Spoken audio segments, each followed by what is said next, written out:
I'll take some time to just get into the topic. And you marked a very important year called 2014 and the constitutional evolution. Many times when you go to the Western institutions, it might send a different message that there is something happening in Indian constitution post 2014, and what is happening is the current government trying to distort the constitution. This is a general feeling that at the Western side I keep seeing it, be it in Oxford and other places. We have to understand, if at all we are talking about constitution, the ethos of constitution, protecting the constitution, it is more in the last few years.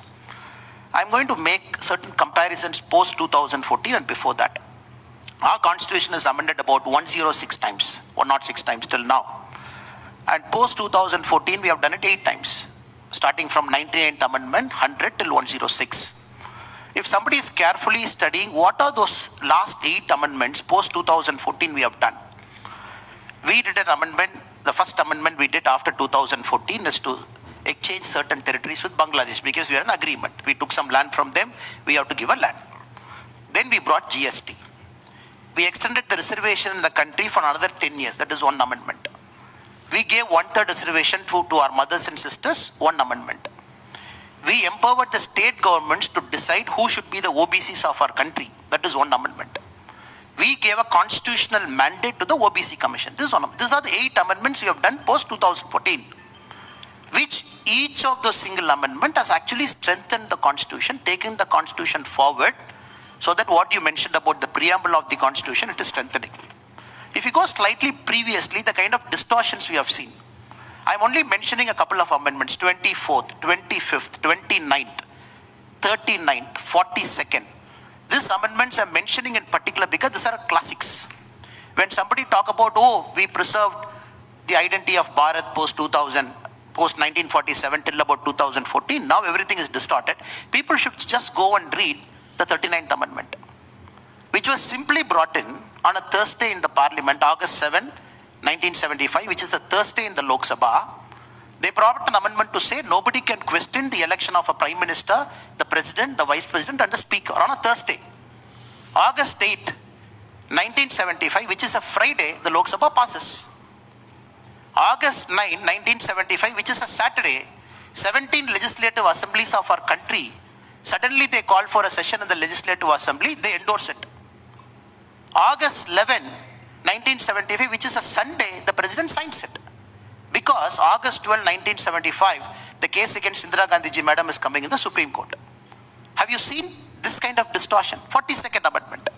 When we talk about the preamble now, certain insertion of words, the word called secular. Now the problem in our country is there is a syndrome that many of our folks have. It is called the over-secularization syndrome. They want to go overboard to prove they are secular. That is uncalled for, unfair. And they, with a distorted lens, they want to see whatever is happening to say that, oh, secularism is getting distorted. Even the recent attack that happened in Pahalgam, which Arnabji very evocatively spoke. If you look at some of the narratives that is happening, they say, no, among the 26 killed, 25 are Hindus, 1 is Muslim, which means the terrorist folk did not see a difference between Hindu and Muslim. But none of them carefully study the modus operandi. None of them carefully study what he said, what was actually happening in the field that particular day. I would say it is a very unfair defense. Many a times I keep facing it. 4 months when I did a small fellowship in Oxford, every single day, and the professors in UK, my only job from morning till night was defending that we are not doing anything wrong in our country. It is not a kangaroo court that is running our country. We are elected by the people. We have a mandate. I am just ending my argument with one more. 2013, the UPA government brought a bill. Luckily, it did not become an act.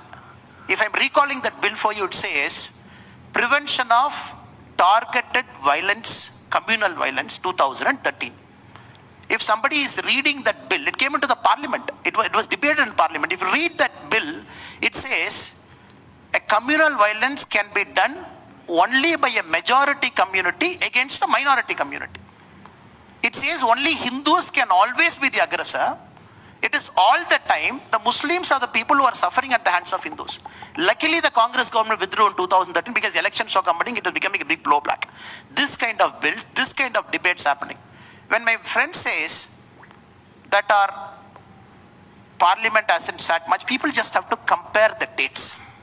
If people's job coming into the parliament is to oppose one man for the sake of opposing from morning till evening, not allowing the business of the house to happen, and then squarely putting the blame on the government. Did any point of time the government of the day now not call the parliament?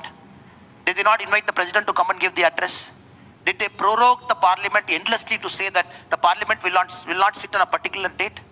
It is every elected person of this country has got a common wisdom to make sure the institutions of different government function normally.